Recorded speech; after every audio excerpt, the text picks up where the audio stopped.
So the way Unreal Engine actually renders stuff, it only renders what's on screen. Like the shadows are cached, so that it's always going to show the shadows, but if your meshes are not on screen, it's not going to render them. The reason I'm saying this is because if you have a mesh that's just one giant mesh, like a good example was they released that Project Titan, it was called. There's one area in there where there's just this giant castle, right? That castle is one mesh.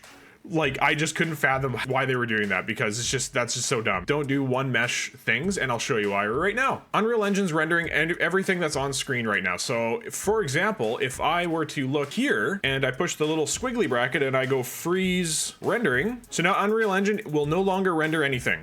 It's going to stay looking at this way. When I turn around, you can see all my buildings and everything have disappeared because Unreal Engine, it knows it's not on screen and it's not rendering it. Yeah, you can see there's still trigger boxes and stuff in the world. So like my static mesh isn't there for this little thing, but you can see the shadows still there because it caches the shadows because those are really expensive to render. So let's say this is one giant mesh, okay, over here, just because Azure has been playing around with a couple of different prefab builds and stuff.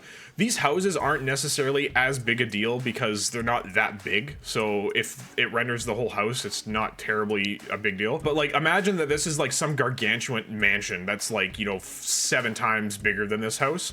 If you literally see like that on screen, like you're not seeing the whole house, you're seeing that, it loads the entire asset, and like you don't need that. That's just going to drain performance super bad. So what you should be doing is getting modular assets and building your game modularly. So here's pieces of the house, right? So the interior walls, like all of them are broken up into this. This is what you should be building with. It's okay, build it modularly and then group them all, just because once Unreal Engine actually knows that you're looking at this corner only, it's going to load this, right? It's going to load these pieces, this window, it's going to load all that, but everything else behind the house, not going to load it. So make sure when you're optimizing your games that you're thinking about that kind of stuff.